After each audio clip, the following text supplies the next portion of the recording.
So the trick in this is to get the adoption of things like flexibility, which is going to mean that you have to spend less on network infrastructure and storage than you otherwise would do, and therefore will mean the price is lower for actually doing this than it otherwise would do, and get that benefit to consumers as soon as it's conceivable to do it, so they actually maintain faith in the transition over time.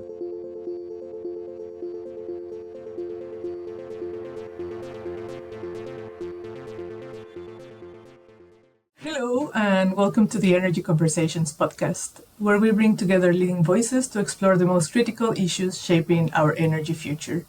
This podcast is produced by staff at the Centre for Energy Policy at the University of Strathclyde. In this episode, we are talking about the UK energy market, how it's changing, what that means for consumers, and how we can make it work for everyone in the transition to net zero.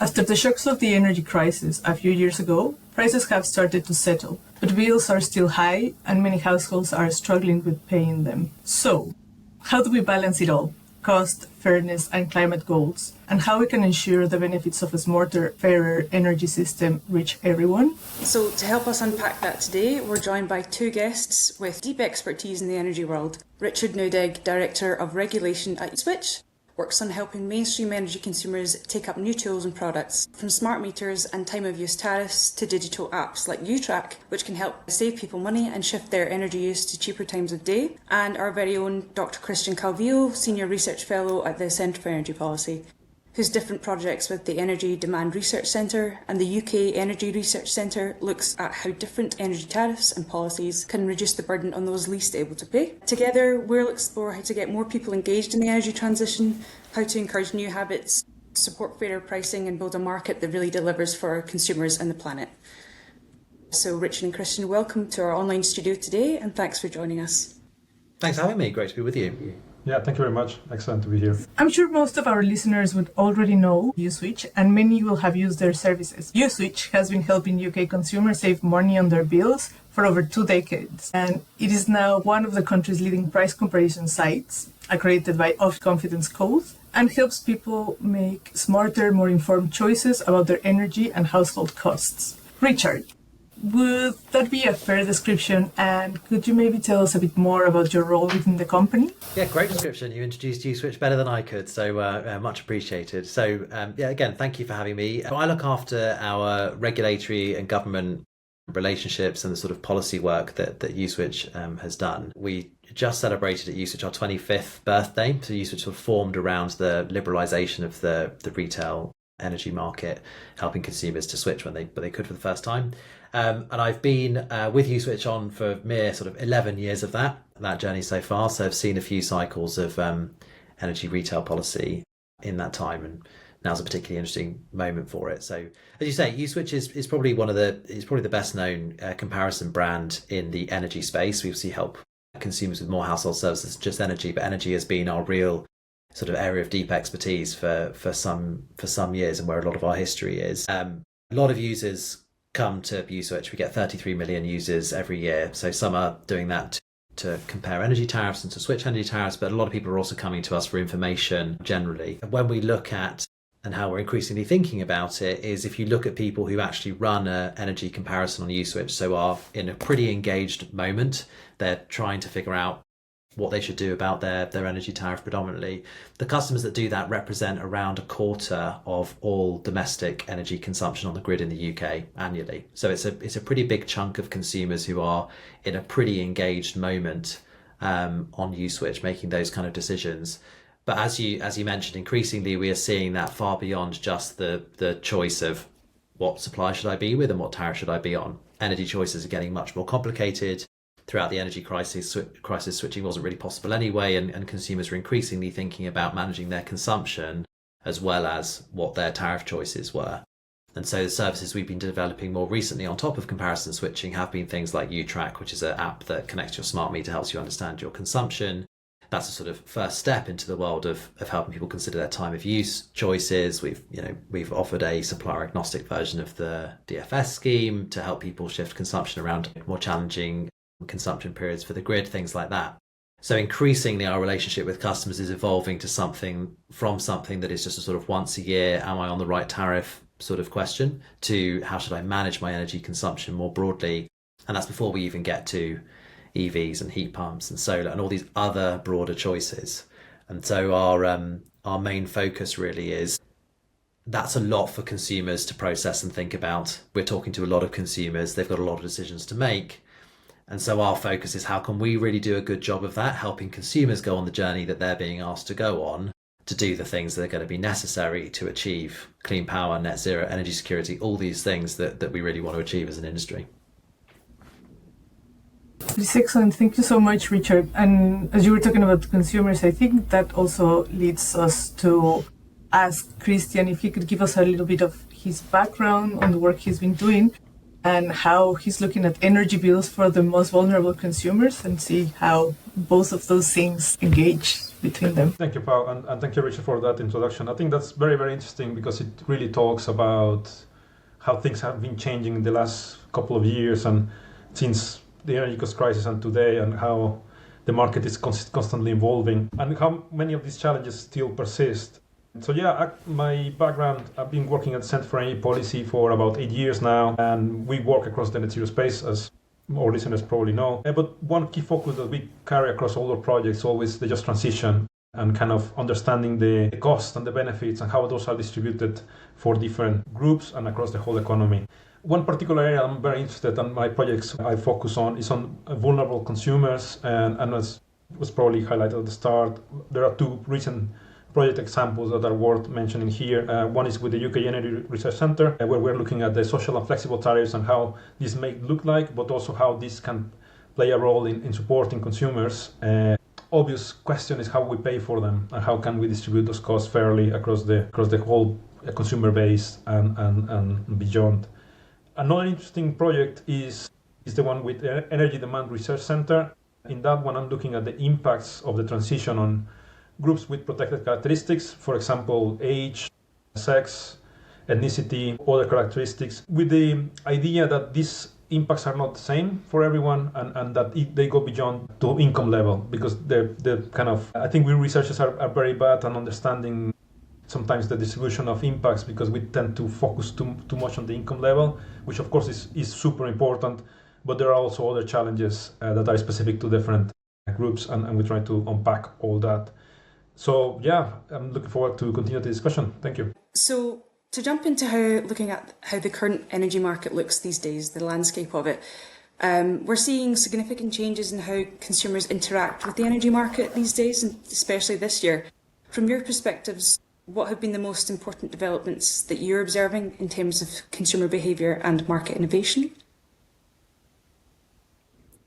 From the Uswitch perspective, there's a few things to think about. I mean, obviously, post-crisis, also during the crisis, we had a real turn-off of the things that were actually engaging consumers. So we were getting reasonably good engagement rates, not universally, but a lot of people were thinking about their energy, making tariff choices, that sort of thing. The energy crisis froze all of that, almost entirely from the supply side, the retail supply side, that you just couldn't get a good fixed deal. The demand side was still there. Trust that people were on Uswitch a lot trying to figure out these bills are really expensive, I would love to get them down. That never really went away. But since we've come post-crisis, we're seeing a bit of that baseline competition come back and people get back to the habits they've been used to around particularly fixed tariff choices, and that's accelerating a lot. And that's where, to be honest, most of the sort of large-scale engagement is rebuilding in the market. But at the same time, we've also seen some really good propositions come out there that start to talk to future flexibility. We've got a bit more take up of electric vehicles. There are some interesting time of use tariff propositions that are out there, and that ranges all the way from quite complicated by half hour Octopus Agile style propositions all the way down to stuff that's gets some free energy over the weekend at points where the grid's got a bit more flexibility. So they're all sort of early signs of trying to get consumers on the journey of varying their consumption patterns according to pricing signals. But I think it would be wrong to say that's really cracked through to the mass market, I think, at the moment. Like, it's in an early adoption state for the most part. And so the challenge for us is, how do you move from an early adopter that's willing to take something like Octopus Agile, who's really into energy consumption and is a proper energy nerd, which is great, But that's not going to be enough to show up on the grid at scale to make things like clean power more affordable to deliver at scale grid wide. And so getting consumers in the mass market segment, potentially, and that's before we even get to vulnerability, people who aren't vulnerable could choose to do this, to actually engage in those things, is actually quite hard to do. And arguments around good for the planet, not really going to work. It's going to be good for your pocket first. People still feel like energy is really expensive. Like that's going to be people's primary motivators. But also taking them on the journey to give them a sense of control, a sense it's going to be easy to do. All of these kind of classic marketing things that need to be established to make something get taken up by the mass market really matter here. And I think a Uswitch we think doable, but not a foregone conclusion. We can't just assume that will happen. That is a really big and complicated job to do, to take consumers on the journey of that. And that's before we even get across the sort of political backdrop of the debates around net zero and clean power and all that kind of stuff, which is also noise in the same place. So it's a really interesting moment, lots of interesting stuff, but we do actually have to get consumers to take it, to feel the benefit of it. And we need a scale of consumers to go on that road that it actually shows up on the grid for this sort of consumer flexibility stuff to work. I think I'm positive but impatient. We need to be a bit further along and we need to be making more progress, but I'd rather be here than where we have been in the last couple of years, where we've been the true heights of an incredibly challenging period. That's really interesting, Richard. In a previous episode, we had discussed how to bring people with you in the transition. And as you said, sometimes it's not about them thinking this could be good for the planet. It's what's good for people at the end of the day in their busy and stretched lives. Yep. I totally agree with Richard. I think those are excellent points. And I agree on those changes that are happening just now. It's you probably see it similarly than me, that it feels that the kind of market didn't change for maybe 20, 30 years. And then the last couple is actually really accelerating change at all levels, not only on the retail side, but also on the general kind of wholesale and side of the market as well. And on that, I think just to highlight for listeners, it's probably interesting to mention that as well. One of the big things that is happening now is that big clean energy superpower mission that the government is undertaking at the moment, that wants to decarbonize everything, and a huge amount of renewables coming our way and all the network that comes with it. So that's creating lots of changes on how the market will operate, and that links back to why people want to be more agile, because when we have lots of renewables, you want to use that energy as much as possible instead of other more expensive alternatives. So this links to that, and there's also the REMA process, the review of the energy market arrangements. And one of the key things there, also just to mention it, is trying to decouple the gas and electricity price, which is fundamental to achieve lower energy bills. So that's kind of all going on in the background. Of course, the consumers won't see that change anytime soon, unfortunately, but hopefully it will get to a point where we can actually decouple the two things and really take advantage of all these changes. But going back to the retail market, I think, Richard, you highlighted very well those kind of challenges that we see on the energy cost crisis, where there wasn't a competition, because it doesn't really matter which retailer you will use, what energy company, you will pay in the price cap. So there was really little incentive to move around. And I guess over these last years, where you actually see difference and you see a benefit from switching around or changing different tariffs as well, when you can actually take benefit of all that. So it's very good to see that back as an option, that those that are engaged with the market have that incentive to do so and to be more flexible in their use. But again, I guess the challenge here is that the prices are a little bit down from where they were, but they're not quite to the levels we had before the energy cost crisis, and that remains to be a challenge for many people. So it's kind of thinking about how we can help those that, even if they're in the best possible tariff and the best possible energy supplier, they can still afford their energy or not. So yeah, and there are many barriers to this. It's not only the lack of engagement with the market, there are other barriers that complicates this further. It's a really good point there on particularly the taking a step back to the clean power piece of what is actually trying to happen in the market as a whole, of trying to decouple ourselves from gas. And when we mean that, we mean not just gas as in the literal gas pumped into your home for your boiler, but also gas as the price setter for the electricity market and a key element of flexibility in the grid to fire stuff up quickly. Like the whole thing is to try and reduce the reliance on that one, because obviously we would rather not be using fossil fuels for obvious reasons, but also the crisis tells us the spike in that as a wholesale cost can have really quite catastrophic impacts for the price impact on consumers that we're still sort of feeling now. But the tension in how to actually do that, there's a lot of talk in the energy industry about we need to make flex work on the retail side, and there's loads of investment going in the upstream side to do all of this work. That is actually going to be a really, really essential part of this, because what it actually takes to do clean power is not just build loads of renewables. Renewables don't have the same, it's a bit lazy to say when the sun isn't shining or the wind isn't blowing, but they are more intermittent than other forms of electricity. So you need to shift consumption around to as much as you can, or you have to have a colossal amount of storage, and that is expensive. And that's before you get into the fact that what clean power really means is ultimately we're not going to use a literal fossil fuel in our homes to power things, to power heating, and we're not going to use petrol to make our cars move. That is massive electrification. So it's not about consuming less. It's about consuming a lot more electricity, which means we also need to spend loads of money on the grid infrastructure. All of that costs money. So the fundamental challenge here, like Uswitch does a really big consumer survey every year. We've done it for many, many years on consumer satisfaction. Affordability is a top priority. Like for the vast majority, 3/4 of people rate affordability as their top thing. Energy is still really expensive. And so we're at a point now where it has to be paid for, all of this infrastructure for electrification and everything else, at a time where consumers already feel like, okay, it's not as bad as the height of the crisis, but energy is still really, really expensive. We know that standing charges versus unit rates is already very controversial with consumers. But as we stand as like the default, what we're doing really is proposing to trade variable costs for a rise in fixed costs, where translated in a basic way to the tariff is a rise in standing charges that just get charged every day and don't get impacted by consumption over unit rates. So it's going to be really important to make sure that this makes sense in the short to medium term for consumers and isn't just hooked on in 10 years this will be fine, but you have to pay for it now. Consumers won't stand for that.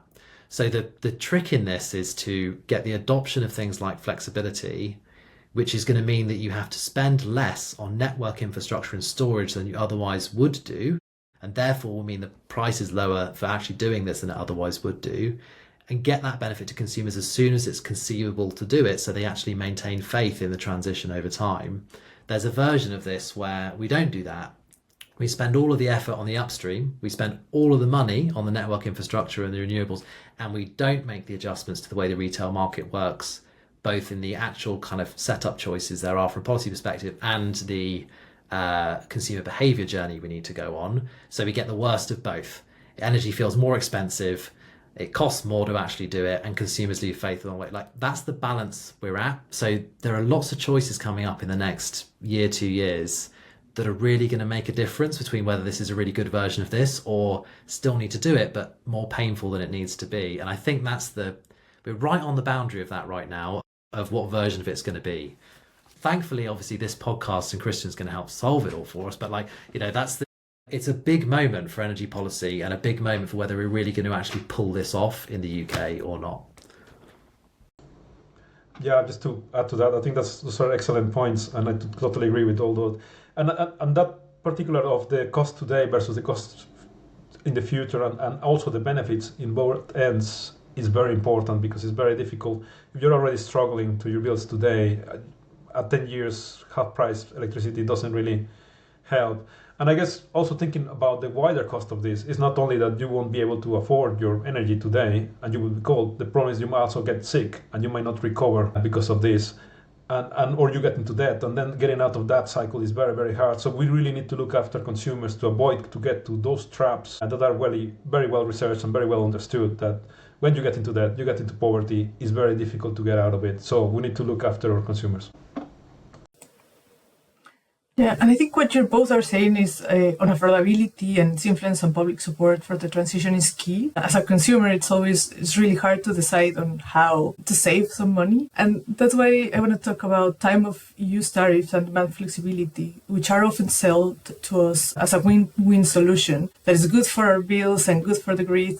But as you both have said, the key is to make it easy, not because everyone can shift their energy use from one moment to the other, right? It's really hard for a lot of people. So how do we make these innovations work for all consumers, including those with more rigid routines or particular needs? I mean, it's the way I would start thinking about this is that there are different consumers have different needs. And so it's not as simple as vulnerable and non-vulnerable. Even within vulnerability, there are a whole bunch of different types of vulnerability. You need to sort of unpick and think about all of them. Maybe we'll get to some of that.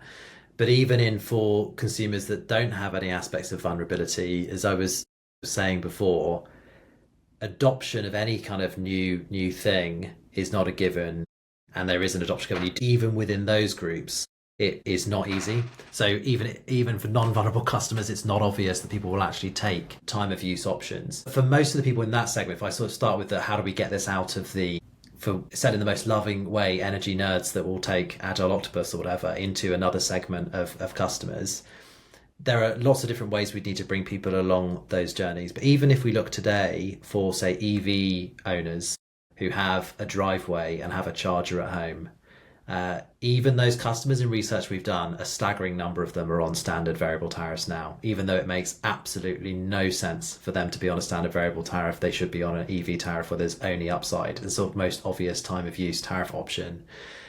Most EV owners only shift when they get a bill that's really nasty and they go, oh, I should have really done something about that. So even in that kind of segment, we're not there on the sort of take up you would imagine. So a lot of work needs to happen even in that space.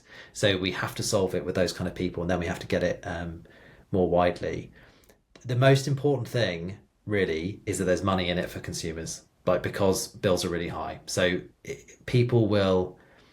We've had some interesting learnings at Uswitch. We've got our U-track propositions you mentioned before, where you can participate in the demand flexibility service. That's an energy event. You get a relatively small amount of money for just not consuming a particular time. And for consumers that are engaged with that, they will shift consumption for 50p or even less. There are some consumers who genuinely are engaged and willing to do that. But the vast majority to move into that sort of thing, like making a decision to take tech that will do this for them, or to really need something measured in hundreds of pounds, realistically, to be willing to shift. And so there are some things that could happen that could help that. And I know most energy suppliers would come after, let's not have levies on bills and that sort of thing, and is a fairly common thing to advocate for. But at the moment, we have all the levies piled into electricity, which is the thing we're trying to incentivize people to shift to, and none on gas, which is the literal thing we're trying to get away from. So there are things that could happen that would, if thought through exactly how to do that and make sure that for more vulnerable customers, there's different forms of protection, could make a real difference in the decision set that people are making, alongside this sort of innovation and propositions that make it helpful, all those sort of things. So there's a lot of good stuff that could be done there, but I don't think anyone would tell you that anyone's cracked it yet. A lot of work needs to happen there, and I'm not sure the policy environment is helping, where it could gear some of that a bit more, that the incentives might get there faster. I'm sure, Christian, you'll touch on this in a lot more detail than I would, but the idea that we can move down that road without really having a good solution for those that are more vulnerable is for the birds, really. We have to crack that. And it's all very well everyone being conceptually in favour of a social tariff, but the second you get into, okay, but how literally will it actually work, and can we do it?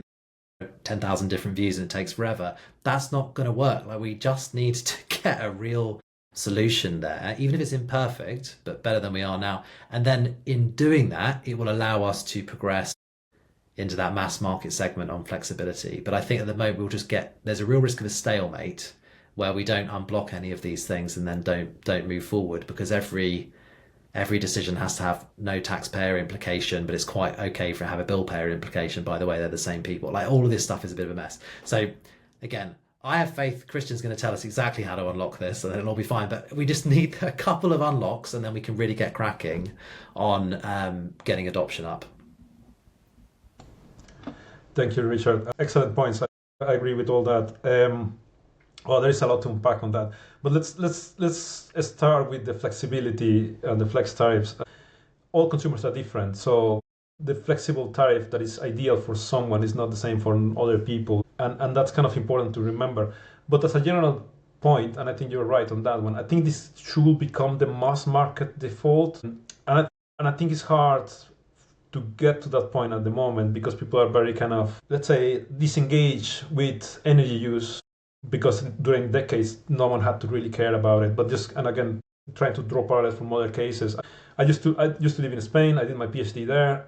You have tariffs that are power limited, so you have a contracted amount of power, right? So you know that if you put the oven on, the kettle and the washing machine all at the same time, the switch will trip, and then you need to go back to your consumer unit and switch it back on. Why? Because that protects you to your tariff. That's what you contracted, and in theory that you shouldn't go above that. So you are aware of this, and you know that you shouldn't be using things. So I think it's changing that mentality and remember that energy is a scarce resource that is on the benefit of everyone, not only on our own pocket. So I think that's one challenge. And linked to that, there is some research on that. It's not I don't have colleagues that have done some research on that kind of perceived, let's say, disruption that is valued sometimes much higher than it actually is. As you highlighted, Richard, an example of the time of use for electric vehicles is a no-brainer, and it's a very simple one to do. You just get used to it, you form the habit in a week, and then that's that. But still, many consumers feel like, oh, it's too complicated, and what if I forget, and then I'll have to pay too much money, which the difference will be minimum, right? And the potential benefit could be quite much higher, but still, people feel that kind of, they're risk averse and feel that complexity to be much higher than it actually can be. So those barriers we need to tackle for the mass market, people that can be flexible and do it. And I guess the final point I want to highlight that you also touched on, Richard, is that time of use is great, or flexibility of some sort is great. There is up to discussion what exactly fits for everyone and what will work better for people. But it's also true that it's probably not everyone will be able to engage with time of use or flexibility because of many other challenges, especially those vulnerable. And there is unfortunately some injustices and inequities within this system. The classical examples is people with a more stable job, probably in a better economical situation, can work from home, therefore can be flexible. If there is a cheaper time to put on the washing machine and they say, oh, I'm at home, I can just do it, things like that. Whereas someone in a potential lower income, vulnerable situation, they might have less of that chance, especially if they do shift work, for example. Lone parents, they might really don't have any time to do any of this, and the only time they can do anything is the evening time because all the kids are there. You need to feed them quickly, they need to bath them quickly and get them into bed because then you need to dress for the next morning, and it goes again and again and again, right? We need to be aware of that and make sure that whatever we decide to do doesn't impact disproportionately to vulnerable consumers. We can touch on social tariffs after.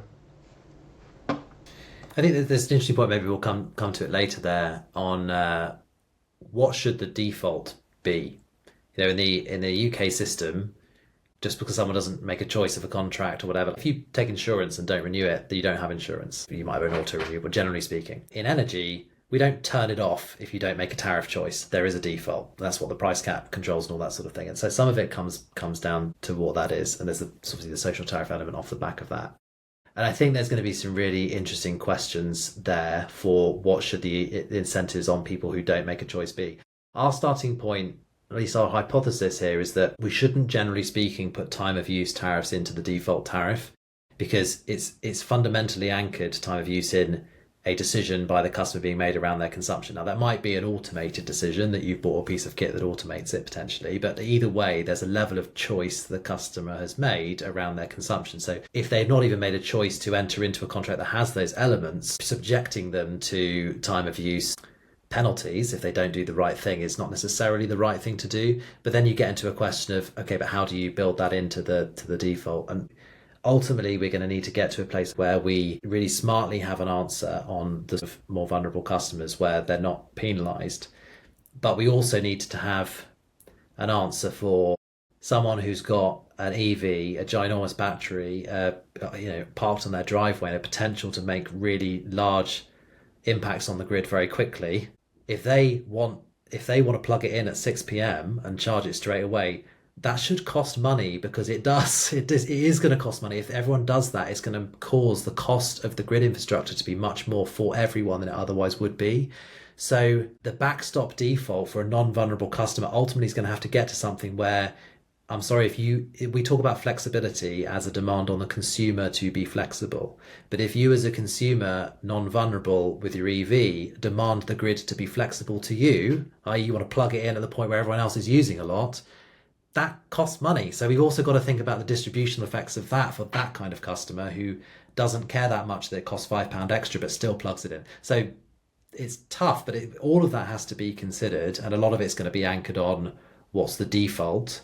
And to your point, Christian, then you can have lots of different propositions on how time of use works in practice that uses the advantage of the market to gear it to consumers with different needs and different circumstances, and suits their engagement style, from fully automated to fully in control to half hourly to subscription.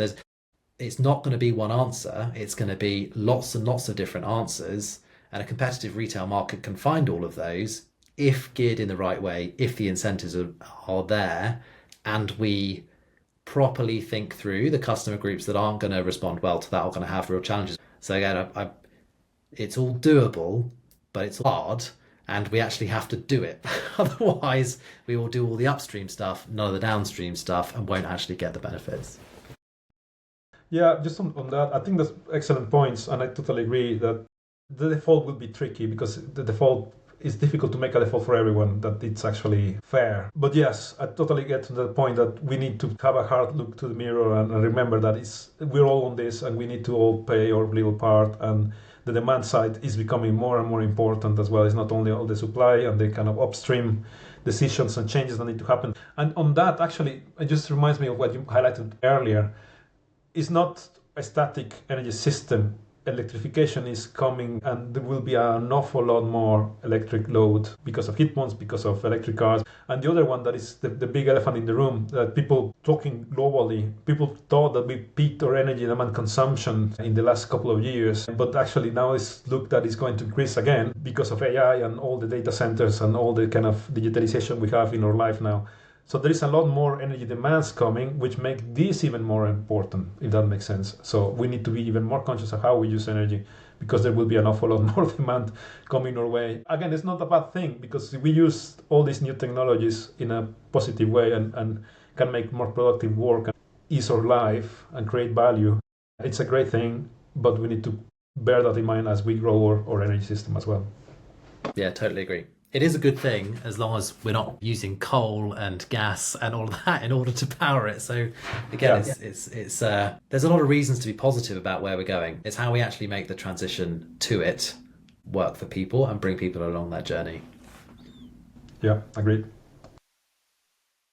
It sounds like from this discussion that people's use of these time of use tariffs will actually be part of the key to achieving like an efficient grid, and especially with the increased demand. Do you think customers are aware of their role in that and how important it is? And how do you think we can bring that message to people? I think people are aware of sort of environmental considerations. People are definitely aware of the cost of energy, and some of the stuff that we're seeing, free electricity at the weekend, this sort of stuff. Uswitch has just launched a version of that where we're, to celebrate our 25 years, we've introduced 25 hours of free electricity. We're introducing the concept to more and more consumers, but very much on the positive side of there are periods of time where it's good to consume more. So it's getting introduced more and more as a concept.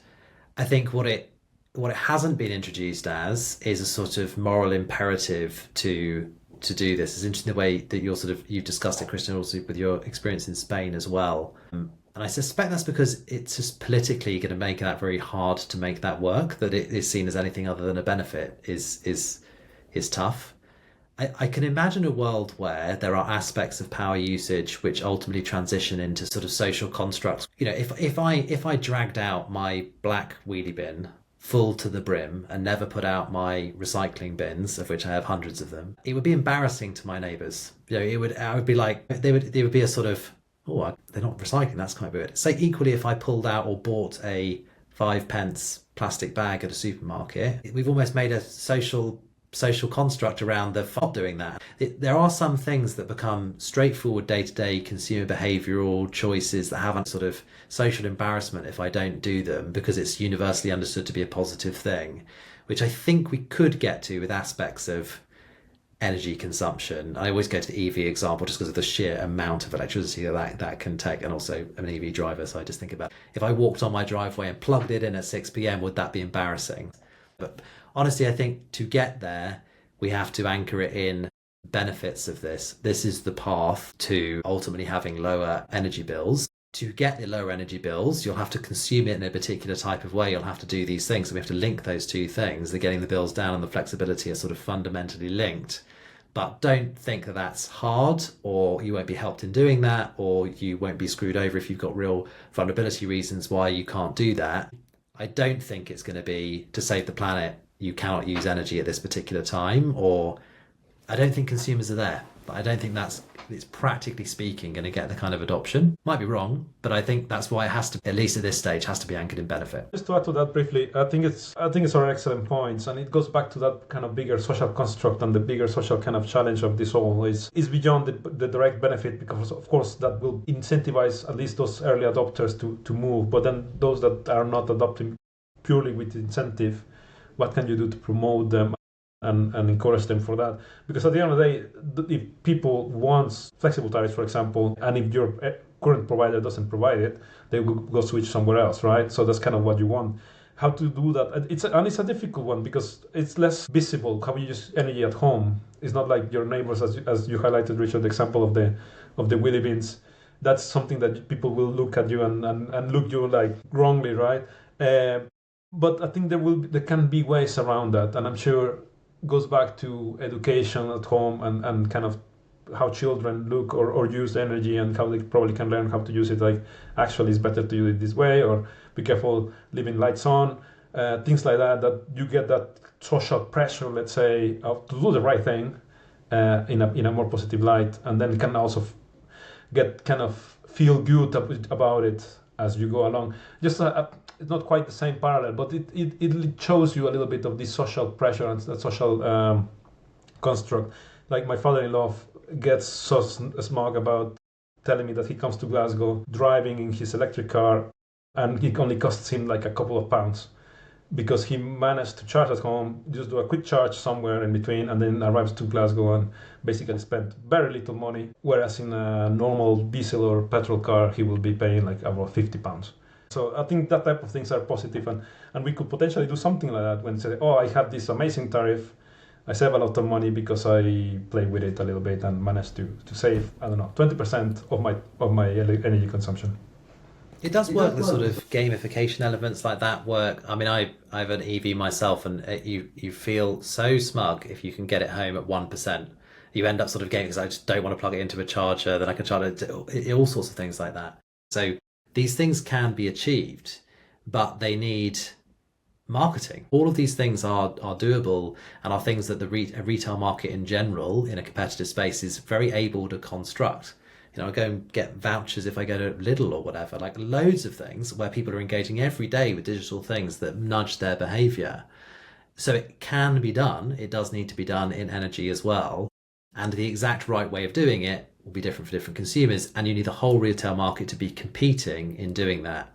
And while energy suppliers do have some incentives in this, like they do want to win high consumption EV customers and that sort of thing, but like they're not crazy motivated to have their consumers consume less because they will pay less. So again, we need to make sure that it's stacked in such a way and the market setup is in such a way that the market will do the work to find the things that will get the behavioural response, and that's anchored in it feeling good for the customer, not feeling like they're being told off. Or taken advantage of, which is probably the other challenge. For example, as part of our work on research and working with colleagues in the Energy Demand Research Center looking at flexibility, and of course you can go to the full automated, full data controlled, give ownership to all your devices basically to your energy company, and they can manage as they will. But people feel a bit distrustful about this, or energy savings. Like, okay, you give me 50p, but how much are you saving? Is it fair? Am I just helping you make more money instead of me having this benefit? Of course, from as far as I know, it's not the case. I think the full kind of saving is passed down to the consumer, but of course, it's very difficult to know. It's not super transparent for consumers. So, kind of motivating the energy use and all these tariffs is great, but also make sure that people don't feel taken advantage of is important.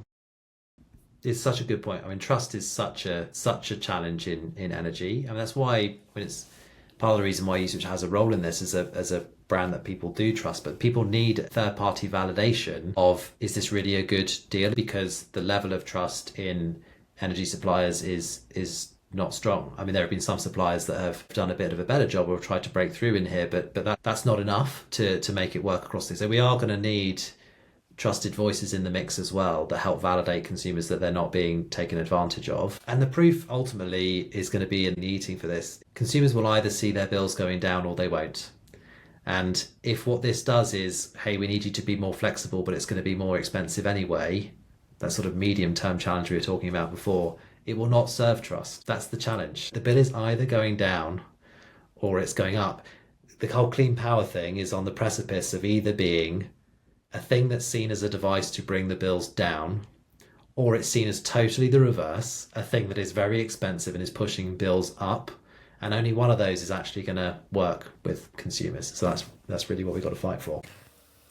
Thinking a bit more about how we can create this flexible, more dynamic energy system, is there a way that you both can think of to create a new pricing model or protection mechanism that could balance innovation with equity? Something that could just helps to not deepen inequalities and redistribute value. Oh, it's such a big challenge, as we discussed. Is so complicated. I think we need to do something, definitely. As we discussed, flexible tariffs will be part of the solution for many, potentially the mass market, but there will be some that won't benefit. And I think that's where the discussion about the social tariff can come into play. And I think many organizations, both government, non-government, Ofgem, etc., they're mostly all in agreement that something needs to happen. For the simple reason that, as I mentioned before, you cannot just let people not use energy. The alternative is not great. Like, you get people in worst poverty and health conditions. And the big challenge is as Richard highlighted at the start, how you do it and who benefits from this, and ultimately who pays for it as well. In this piece of work we have been looking at social tariffs. There are many options. The main three we have been discussing, for example, is on direct bill support, something like the warm home discount when you get a certain amount of money, which has its merits and its benefits, of course. The problem with that is, of course, it's tend not to be linked to the individual circumstances. It's just a blunt mechanism for everyone the same. And of course, some people will need it more than others. So that's the challenge. The other option is the unit discount rate, which again has its merits in the sense that it is respective to your use. If you use more, your total cost discount will be bigger, which again, it helps, especially those in fuel poverty that require more energy, those that maybe have medical equipment that need to run constantly. So for this type of consumers is great. But at the same time, it depends on the targeting, because if you target someone that doesn't really require, they're just basically helping them out or motivating to consume more rather than less. So it has that potential challenge. Another one that it seems to be popular within certain groups in block tariffs, which basically means you have different kind of blocks of your energy consumption. The first block, the first few kilowatt hours you use could be very cheap or even free. And then you go to a second block, which has slightly higher consumption, that is more expensive. And then you can go to potentially a tier block. It will be quite a bit more expensive.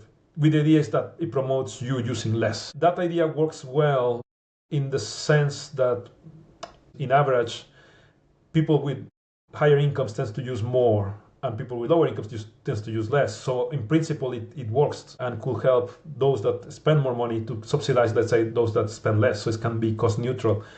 The problem with this is there's people with low incomes but high energy usage. They will be penalized heavily by this. Again, the examples of people with medical equipment, for example, or people in very poor housing. They have bad insulation, so they require more energy use. So we need to be very careful what we decide and how. And the other side of the argument, which is also very important, is the targeting. how we find these people, because not everyone will be receiving benefits. Maybe benefits are a way to find it, but it's not straightforward. You could go for age, but again, the age is complex. You have all sorts of difference within age. You get my point, it's very difficult. And another point that actually just came to light recently, and we were discussing with a colleague from Consumer Scotland, and there is a lot of invisible consumers as well. And maybe, Richard, you're also familiar with this concept. There is people that, for example, rent and the landlord controls the bills, so they have very little oversight of that. They just say, pay me £100 for your energy. So they don't necessarily be identified by the system. So if there is some sort of benefit, it could be a direct bill discount or some sort of benefit, they won't get it because they don't exist. Another example that we were discussing is caravan parks. But again, they might not have a contract themselves. So it might be the site owner has the contract for everyone and they just distribute the energy. So again, they don't exist to the system. So we need to be very careful because those are lots of vulnerable consumers that may be eligible to receive benefits, but they don't get it. So targeting is key, and the actual level of it is also very important. Yeah, just to add to that, the targeting is key for a few reasons. One is all the ones you set out there, but also it's very tempting politically to go for one-size-fits-all solutions, like the default tariff cap and the price cap, but even if you accept that does offer protection at all, which I think could be, there are people who really need a serious, deep level of support. And faced with those two options, we should be going with targeting. And I don't disagree with anything that you were setting out there, Christian, but the only thing I would add to it is that of all the different options of how to construct a social tariff and all of the complexities of all of them, the worst option is to do none of them. So we cannot let perfect be the enemy of the good with this for two reasons. One is because I'd much rather get support to 80% of people that need it and miss the 20 than to not give any to the 100% that really need it. So we should, to some extent, it's very complicated to get it right, but also just get the hell on with it as well. But the other thing is by being in a holding pattern on all of this, it stops us from moving ahead with what we need to do for the mass market segment and flexibility and all of that in the grid more generally. And that's just not because that would be nice to do. It's because that's going to make a massive difference in how expensive the energy system is. And if we don't do that, it will push prices up for everyone, including the most vulnerable. So we really do have to find a way of moving on with it. And I think that does mean we have to tolerate that it will not be perfect, that it's just not possible. I think one way of getting a bit more comfortable with that, although it requires government money, is when you zoom back and see, well, how do we get support to people? The energy bill device is a device, and it's very attractive politically because you can hide the costs of it, the redistributive elements to it in the bill itself. But the benefit system, the wider social system, there are other mechanisms. The device and people that are struggling with their energy bills are probably struggling with a lot of other things as well. It's obviously a very material cost, but not the only cost. So I think the answer is you've got to get to a system on the social tariff that gets you most of the way there. If you try to do every single thing on the energy bill, I fear we get in a holding pattern for years about the perfect solution and the challenge of data identification and everything else. And I'd much rather do something imperfect than nothing. Yeah, I think this kind of analysis paralysis has been going for quite a while. Definitely, we have seen that talking with different stakeholders, and it's moving. But yeah, I think we won't get it right as you highlighted. But it's better than getting something, even if it's not perfect, but it's implementable in the shorter term to get it done and to get it done quickly. Because otherwise, we'll get into just doing nothing and get people getting worse conditions as we move along. And I guess also just to highlight and to say that doesn't mean that we shouldn't be doing the other good things we do, like energy efficiency and heat pump rollout and everything, because all this will come into play. At the end of the day, the social tariff is great, but ideally you want it to be temporary, right? You want people to get to a point they don't need it anymore. How we can achieve that maybe by doing more energy efficiency and helping them into more efficient heating systems, for example. So I totally agree. We need to get cracking. I think there is also scope for innovation there, and I hope the energy companies start thinking about how to implement that and how to do it in a kind of more innovative way that works for them but also works for the consumers. Also the targeting, it goes back to that forever problem of data. The energy companies know their consumers' consumption and their energy bills, but they don't know their income, they don't know any other conditions, right? So how can we integrate data use and data and context, social context in a better way so it's easier to find the people that need support?